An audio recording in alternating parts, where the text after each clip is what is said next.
Hi, everybody. Welcome. I am Judy Schwiebert, and this is another episode of Community Conversations. I just have been so moved by so many people in our communities who have just stepped up and helped our community in so many ways that are so meaningful right now. So today I am really happy to have my friend Sharon Kirsch with me to talk with all of you. Sharon is one of the co-founders of Save Our Schools Arizona. So welcome, Sharon. Thanks for being here. Thank you for having me. Absolutely. So I like to ask my guests, first of all, just to tell us a little bit about yourself and how you came to be involved with this organization. Sure. Well, I am a mom of two, and for my real job, my non-volunteer work job, I'm a professor at Arizona State University where I teach English, and I love that. I've been teaching for almost 30 years. And so I've always cared a lot about education. It's been something very important to my family and my parents. And when it came time for my kids to go to school here in Arizona, I had a sense that, the schools were struggling, but I thought, oh, they're getting along, they're making it work. And the more I really started paying attention, the more I saw that, in fact, our schools were really, really having trouble just making basic ends meet. And so when Secretary of Education Betsy DeVos was nominated, I really started paying attention to the details then, and I realized that she was not going to be good for our public schools. And that's when I met, for the first time, many people protesting against her appointment as Secretary of Education. And then I really just started showing up. I had never even been to the legislature before that. I kind of kept track of stuff, but not in a lot of detail. So it was really interesting to go sit and watch education committee hearings and sort of see what goes on in there. And that was when I learned about all of these voucher schemes that drain money away from our public schools. And I was pretty naive, I think, at that point, because we saw this voucher bill move through and we thought, well, certainly this bill will never make it because it would take money away from our public schools. And I just had to buy copy paper for my daughter's teacher last week because they're totally out of copy paper this spring and they can't even make copies. So why in the world would they increase this program by 400% and make vouchers almost universal in Arizona when our public schools were literally, it's so bad, the crisis facing our public schools. And so I just kind of kept showing up. Next thing I knew, some of us just kept showing up. And when that bill made it through just at the last minute in the legislative session in 2017, and the governor signed the Empowerment Scholarship Account expansion into law, that's when we just said we have to do something. We just have to do something. And the 6 women who founded Save Our Schools, all but one of us had virtually no political experience. We Googled how to refer a bill, like we really didn't even know that the Arizona Constitution allows for citizens to refer bad bills, bad legislation, or to initiate new legislation. And so it's been a huge learning curve. And I know that now more than ever, our public schools need us to be paying attention and be involved. Absolutely. Well, you told me a story right before we started recording here about your 2 kids and the differences that you saw in their education, because public schools have not always been as dramatically underfunded as they have in recent years. Can you share that story? Sure. So my kids are 5 years apart. And when my daughter went to kindergarten, she had a classroom of 22 kids with 1 full-time teacher and a half-time aide. And then 5 years later, when my son went to the same school to kindergarten, and this was after the 2007-2008 economy tanking and that economic recession, he had 36 kids in his class, in his kindergarten classroom, and no aide. Now, we've moved since then, but we lived in a pretty nice area, and there were a lot of parents who could help out, and they relied on parents a lot.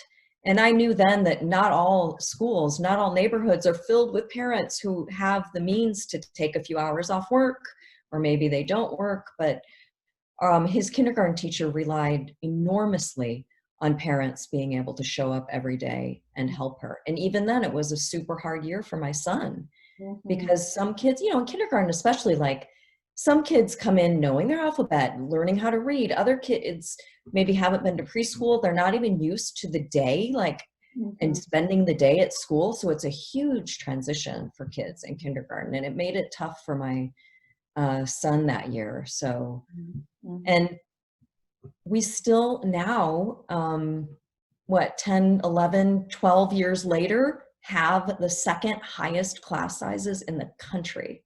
Mhm. And as a teacher, I get really angry when someone's like, "Oh, it's just a few more kids." We'll just put a few more kids in that classroom. And as a parent, I know that a Mhm. few more kids, it means the difference sometimes between a teacher really being able to give that individual attention and care to kids, or not, because Mhm. sometimes the classroom is just so packed. Right, right. So, So we're still living with that same reality that we yes. talked about ever since 2007, 2008. So you started together with these other women, Save Our Schools, Arizona. I think you have a slide that shows us a little bit about what the mission of that organization Yes. is. Let me see if I can share my screen and show you. Great. So there are many things I love about Save Our Schools. Like I never could have imagined myself being so involved. I've actually all my life been involved in one way or another in things that are important to me, but Save Our Schools has just kind of taken off like wildfire. And what we found is that across the state, people really care about public education and public schools. Doesn't matter what political party you are, doesn't matter if you have kids in the school system or not. Like most people, we even found parents who send their kids to private schools who still say, yeah, we know how important public schools are. So the mission of Save Our Schools, we are nonpartisan, we're community based, we're almost all volunteer run. Mhm. And we are fighting for strong public schools because we know that's what's best for our kids, first of all.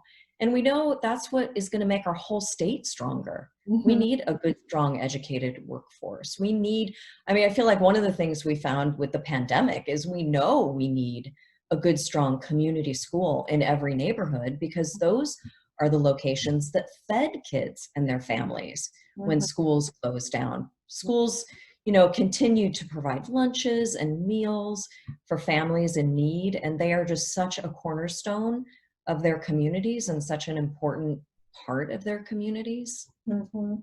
Well, I'm looking at your slide here that says we are a nonpartisan, which I Mhm. love, community-based organization fighting for strong public schools for a stronger Arizona. Yeah. So you want strong public schools for every student in every neighborhood so that if someone chooses a public school, because choice can be a great thing, if they choose a public school for their students, as I think 95% of families do, Yes. Hmm. that public school is a good choice. Exactly. And if they'd Exactly. rather go to a private school or a charter school, then that can be a good choice too. But we need to make sure that our public schools provide a strong education for our students. That's our first priority as taxpayers, to make sure that the schools that we're paying for are good. And we need to make sure that all public schools are good for all kids, not just the public schools in more affluent areas or in areas that can actually pass bonds and overrides, Mhm. right? We need to make sure that every school in every community is a good choice for the families who live in that community. Great. So that is your mission. And so my next question is always, what are the challenges that you are seeing, both before the pandemic as well as now during the pandemic. And I think you have a slide about that too, don't you? I do. So I'm probably, some of your listeners will know about our classroom crisis because we've been living in the midst of it for so long. Mm-hmm. But Arizona continues to be at the bottom of the barrel for per pupil spending. We're 46th in the nation. And so on average, that's $3,300 less per child than the national average. So that's just the national average. Like I said before, we have the second most crowded class sizes. And our teacher salary is still 49th. And that's after those raises that teachers and educators fought so hard for. So the 20 by 2020 raises that Governor Ducey agreed to give our teachers, even with those raises, and not all teachers saw the full 20%, but many teachers saw some. And even with those fairly substantial bumps, we're still 49th. So that gives you some indication of how low teacher pay is in Arizona. And so it's no surprise that we have the highest teacher turnover. 20% of new teachers quit by the first year, and nearly a third of all teachers quit by the third year. It's tough work. And of course, we have many classrooms without certified teachers. And when we were going to classrooms, we had 70,000 kids across our state who would show up at a classroom and they just wouldn't even know who their teacher would be. Sometimes it would be a long-term sub, but there was no permanent teacher there. Sometimes it'd be a different sub every week or one this month. Sometimes it would be the lady from the office because there just was nobody else. Sometimes they have to combine classes. Like, it's really difficult for so many of our teachers and our kids and our schools. Yeah.